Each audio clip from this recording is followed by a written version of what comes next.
예, 여러분 안녕하세요. 전기를 설명해 주는 남자 전설남의 임정빈입니다. 자, 오늘은 어떤 주제를 가지고서 말씀드릴 거냐면요. 자, 오늘의 주제는 임피던스란 무엇이냐라는 거죠. 자, 우리가 임피던스라는 단어 많이 들어보셨는데요. 이놈이 갖고 있는 의미가 뭔지를 간단하게 저희가 설명을 드리고 넘어갈게요. 자, 임피던스를 설명하기 위해선 우리가 전기 흐름의 가장 기본적인 도체에 대한 설명 들으셨죠? 그래서 도체라는 거는 전류가 흐르기 쉬운 성분을 우리는 도체라고 합니다. 정확하게는 전기 에너지가 흐르기 쉬운 고체의 개념인데요. 자, 그러한 개념들을 이 임피던스에 대한 측면으로 다시 한번 해석을 해볼게요. 자, 지금 뭐가 흐릅니까? 이렇게 물이 흐른다라고 할게요. 자, 이런 식으로 물이 흘러요. 이게 전류가 되겠죠? 전류가 이렇게 흐릅니다. 그러면 이 전류의 흐름을 방해하는 요소, 제 첫 번째 뭐가 있다 그랬어요? 이렇게 튀어나온 거 있다 그랬죠? 자, 이렇게 튀어나온 성분, 요거를 우리는 마찰 요소다라고 표현합니다. 마찰. 그렇죠? 요 마찰을 저희는 R이라고 적고요. 자, 이때 발생되는 열 있죠? 요 마찰에 의해서 발생되는 열. 자, 요 열의 이름을 우리는 뭐라고 합니까? 바로 줄이라는 사람이 발견했다 그래서 줄열이라고 합니다. 됐죠? 자, 그러면 튀어나온 부분이 있으면 결국에 뭐가 돼 있다? 들어가는 부분도 있다라고 제가 얘기를 드린 걸로 기억을 합니다. 그래서 들어가는 부분. 자, 이렇게 튀어나온 산에 대한 부분이 있으면 들어간 강에 대한 부분도 있어야 돼, 이렇게. 그렇죠? 그러면 이 부분은 뭐가 되는 거야? 이 물이 흐르다가 여기에 뭐가 되는 거야? 이렇게 저장해야 되죠. 자, 얘는 저장하는 거니까 열이 발생하지 않아. 얘는 발생하지 않아요. 그래서 두 번째는 저장 요소가 있습니다. 요게 L 성분이 되는 거죠. 그러면 결국에 요 마찰과 저장을 더해서 우리는 뭐라고 한다? 전류의 흐름을 방해하다라고 합니다. 그래서 전류의 흐름을 방해하다. 이렇게 표현하는 거죠. 그래서 요 방해하다를 영어로는 임피드라고 하고요. 그놈의 명사형이 임피던스가 되는 거예요. 요놈의 명사형이니까 임피던스. 자, 이러한 용어가 나오게 되는 거죠.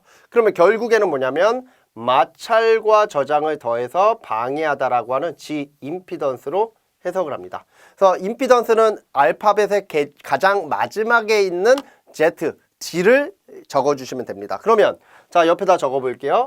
자, 임피던스라고 하면 뭐와 뭐로 이루어져 있다? 마찰과 저장으로 이루어져 있다라고 표현해요. 근데 이 저장이라는 개념을 좀 잘 이해를 하셔야 되는데, 자, 이 저장의 양은 어떨까요? 지극히 작겠죠. 자, 이 마찰은 작더라도 열이 발생을 해요. 다른 에너지로 변환이 되는 거예요. 하지만 이 저장은 변환은 아니란 말이에요. 저장을 하는 거기 때문에 이 저장되는 요소는 결국에 뭐가 되는 거야? 저장되긴 하지만 그 양이 작으면 큰 의미가 없는 거예요. 이해가 됩니까? 그래서 저장되는 양, 이 L 성분은 이 상태에서는 별 의미가 없어요. 왜? 워낙에 작기 때문에. 근데 만약에 이 물이 한 번은 이렇게 들어갔다가 한 번은 이렇게 나온다라고 생각해 봐요. 이렇게 나와요. 들어갔다 나왔다 들어갔다 나왔다. 그러면 요 저장되는 부분이 매 회마다 뭐가 된다? 계속 누적되게 돼 있겠죠. 그러면 이 저장에 대한 요소는 한 번 저장할 때는 별 의미가 없어. 하지만 매 순간 들어갔다 나왔다 하면 그 저장되는 횟수는 누적되기 때문에 이 누적되는 거를 우리는 좀 더 다른 표현법으로 해석을 해야 됩니다. 그래서 자, 요 L은 결국에 뭐가 되냐면 누적이 된다. 그러면 그 횟수가 중요하죠. 그 매 회라는 건 주파수가 되는 거고요. 그렇죠? 그러면 당연히 얘는 뭐가 돼야 돼? 한 주기에 대한 한 주기 우리 웨이브로 따지면 한 주기 한 번 들어갔다 나오는 게 한 주기죠. 한 주기에 대한 양이 돼야 되니까 2파이가 들어갑니다. 그러면 결국에는 요 부분이 마찰이고요. 이건 변함이 없죠. 그리고 요 부분은 저장입니다.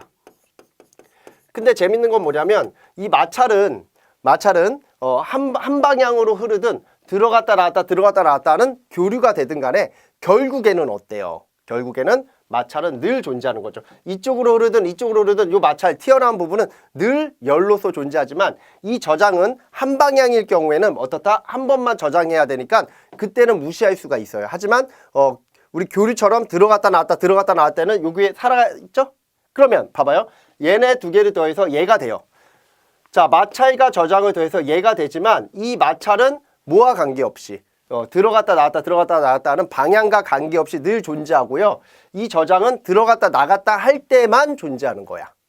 그럼 결국에 뭐가 돼? 두 개를 더해서 얘가 되지만 두 개는 결코 더해질 수가 없다라고 하는 복소수적 해석이 됩니다. 그래서 이 부분에다가 J를 붙여요.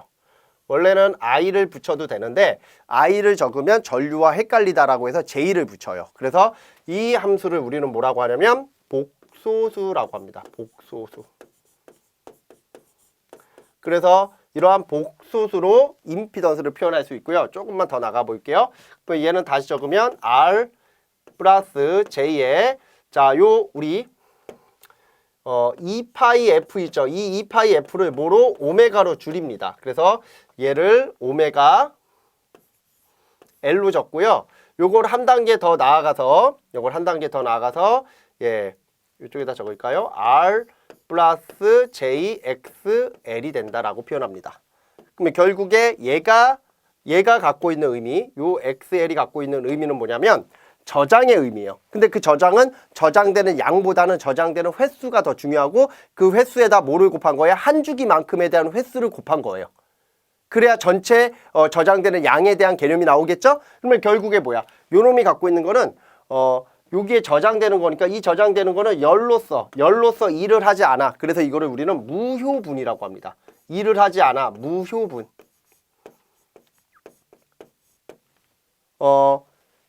우리가 물을 흘리기 위해서는 어찌됐든 간에 저장을 해야 되는 거예요. 그래서 이 저장 요소는 존재해야 돼. 하지만 일을 하진 않는 거예요. 그래서 이거를 우리는 무효분이라고 하고요. 얘는 실제 열로 변환돼서 일을 해. 그래서 얘를 유효분이라고 합니다. 그러면 자, 생각을 해볼게요. 자, 이러한 도체가 있어요. 지금 이건 도체요. 이러한 도체가 있을 때 이 도체에다가 한 번은 직류를 인가하고 한 번은 교류를 인가한다라고 한번 생각해 볼게요. 그러면 자, 도체에다가 첫 번째 직류를 인가해. 직류. 우리 DC라고 하죠.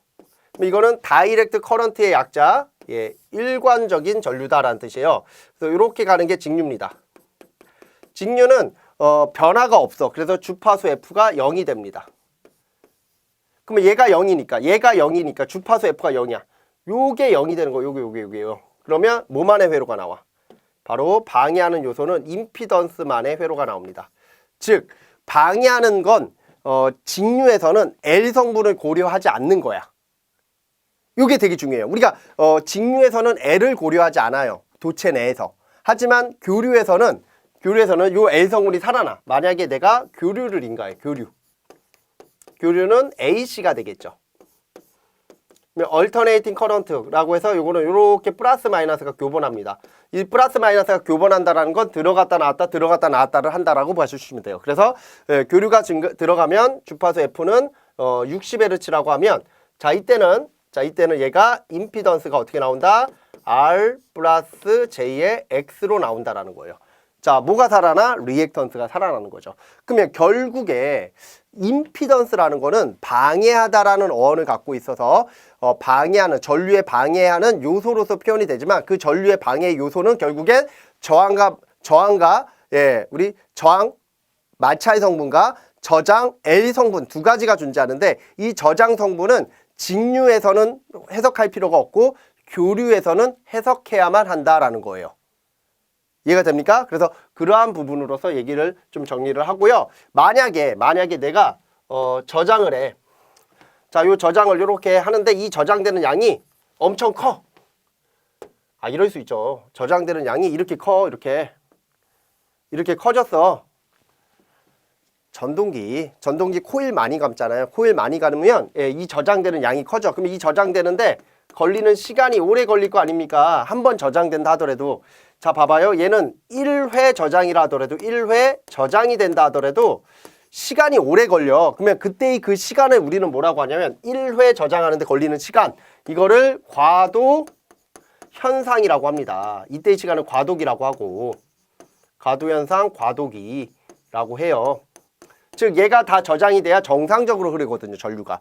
그러니까 우리가 지금 임피던스라는 아주 간단한 개념을 해석하고 있지만 이 임피던스가 갖고 있는 우리 전기 쪽에서의 그런 개념들은 모든 해석의 포석, 하나의 작은 돌이 된다라는 거죠. 요걸 잘 이해를 하셔야 돼요. 그래서 한번 저장되는 뭐에 대한 L에 대한 요소를 저장되는 양이 작을 때는 저장되는 횟수가 주력으로 표현되게 돼 있고 저장되는 양이 많을 때는 1에 저장을 하더라도 전동기처럼 코일이 많이 감겨져 있으면 1에 저장을 하더라도 어떻다?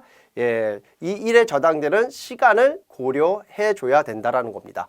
그래서 자 정리를 하자면 임피던스라는 어원은 뭐다? 방해하다라는 겁니다. 그러면 방해하는 건 결국에 뭐가 있다? 마찰과 저장이 있는데 이 마찰은 직류든 교류든 늘 존재하는 알 성분이 되는 거고요. 그리고 저장은 직류에서는 존재하지 않아요. 직류에서는 고려하지 않아요. 왜?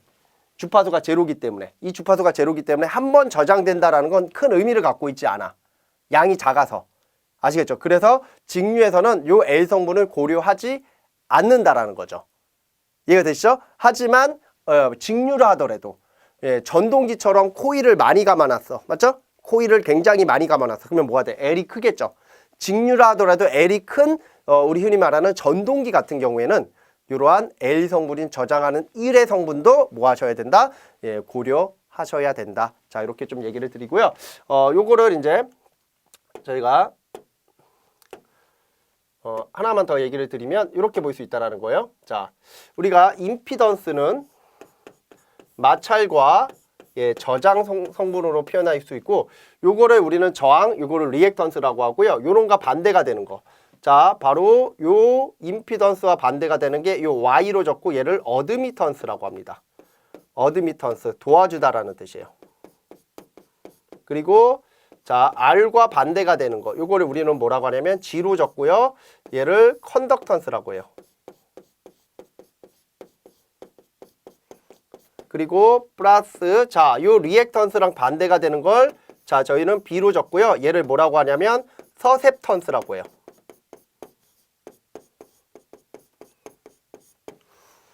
요렇게 반대의 어원이 존재합니다. 그러면 얘는 전기적인 특성이 반대인 것이지 요거를 우리는 쌍대라고 해요. 전기적인 특성이 반대인 것이지 실질적으로 존재하는 소자의 개념은 아니에요. 어드미턴스는 도와주다라는 어원을 갖고 있어요. 어드바이서. 하지만 실제 도와준다라는 개념으로 쓰여지는 게 아니라 임피던스의 반대의 역차원으로 해석해야 해석이 쉬운 병렬 구조들이 있어요. 그래서 병렬은 직렬과 다르게 잘 흐른다라는 개념으로 해석하는 게 훨씬 더 유리합니다. 그래서 그때 병렬을 해석할 때 보다 더 쉽게 해석하기 위하여 우리가 반대의 관점을 제시해서 그거로 해석하는 방법으로서 솔루션을 제안하는 것이지 실제 존재하는 거는 얘는 존재하지만 요 어드미턴스는 실제 존재한다라는 개념은 아니다. 이렇게 좀 이해를 하시고 넘어가시면 됩니다. 그냥 허구의 팩터다 이렇게 보시면 돼요. 차원을 맞춰주기 위한 역차원의 개념이다. 단순히 그렇게 보시면 되고 자연계에 존재하는 건 뭐밖에 없다. 방해하는 요소만 존재하고 다른 요소는 존재하지 않는다. 이렇게 정리하시면 돼요. 자, 그래서 여기까지가 뭐냐면 임피던스에 대한 전반적인 내용들을 저희가 설명을 간단하게 드렸습니다. 이것도 뭐 정확하게 처음서부터 끝까지 다 주절주절 얘기를 하려고 그러면 한 1시간 정도는 저희가 얘기를 해야 돼요. 근데 시간 관계상 그렇게 오래 또 할 수는 없고요. 저희는 딱 라면 먹을 시간 있죠? 라면 먹을 시간 또는 식사하실 정도의 시간 그 정도만 촬영을 해서 좀 제공해 드리는 영상이기 때문에 요 정도로 좀 간단하게 설명을 드리도록 하겠습니다.